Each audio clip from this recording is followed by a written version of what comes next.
అల్లం ఎక్కువగా తెచ్చి ఫ్రిడ్జ్లో పెడితే కొన్ని రోజులకి అది కూడా పాడైపోతుంది. అంతేకాకుండా హడావిడిగా వంటలో ఉన్నప్పుడు లేదంటే టీ పెట్టుకునేటప్పుడు ప్రతిసారి చిన్న చిన్న ముక్కలు తీసి మనం క్లీన్ చేసుకొని అది మిక్సీ పట్టి కానీ అలా వేయాలంటే కూడా హడావిడి టైంలో అయితే అస్సలు కుదరదు. అలా కాకుండా ఇలా స్టోర్ చేస్తే మాత్రం చక్కగా పాడైపోకుండా స్టోర్ చేసుకోవచ్చు. చిన్న గ్లాస్ టీ కోసం కూడా సులువుగా వాడుకోవచ్చు.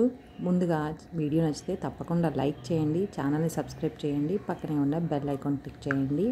అల్లం క్లీన్ చేసుకునేటప్పుడు మనం ఎక్కువగా క్లీన్ చేసేటప్పుడు అయితే చేతులు మొత్తం మంటలు వస్తాయి. కాబట్టి ఇలా ఎక్కువ అల్లం క్లీన్ చేసేటప్పుడు మాత్రం చేతులకి కొద్దిగా కొబ్బరి నూనె అప్లై చేసుకొని పైన ఉన్న పొట్టు మొత్తం తీసుకుంటే చేతులు మంటలు రాకుండా ఉంటాయి. ఇక ముందుగా అయితే పొట్టు మొత్తం శుభ్రంగా తీసేసుకున్న తర్వాత చిన్న చిన్న ముక్కలుగా కట్ చేసుకొని మిక్సీ పట్టుకోవాలి. మిక్సీ పట్టేటప్పుడు మనం ఈ టీ కోసం కానీ ఇలా కొన్ని కూరల్లోకి ఉప్పు వాడం కదా, గ్రీన్ టీ కానీ ఇలాంటి వాటిలోకి ఉప్పు వేసుకోం కాబట్టి ముందు ఉప్పు లేకుండా గ్రైండ్ చేసుకోవాలి. ఏమీ అవసరం లేదు. ఐస్ క్యూబ్స్ ట్రేలో వేసుకొని డీపర్లో పెట్టి దేనికి అది సపరేట్ క్యూబ్స్గా బాక్స్లో పెట్టుకుంటే ఎప్పుడు కావాలంటే అప్పుడు టీలు అలాంటి వాటికి యూజ్ చేసుకోవచ్చు. ఇక తర్వాత కూరల్లోకి వాడుకోవడానికి అయితే కొంచెం రాళ్ళ ఉప్పు, పసుపు, 1 స్పూన్ నూనె వేసుకొని మెత్తగా గ్రైండ్ చేసుకొని ఇంతకుముందు ఓన్లీ అల్లము గ్రైండ్ చేసి ఎలా అయితే స్టోర్ చేసుకున్నామో డీప్ ఫ్రీజ్లో ఐస్ బాక్స్ ట్రేలో పెట్టుకొని సపరేట్ క్యూబ్స్గా చేసుకొని ఒక బాక్స్లో వేసుకొని స్టోర్ చేసుకోవచ్చు.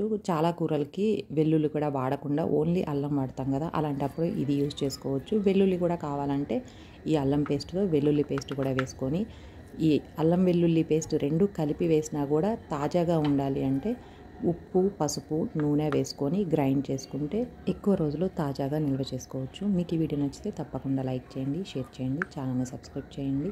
Thanks for watching.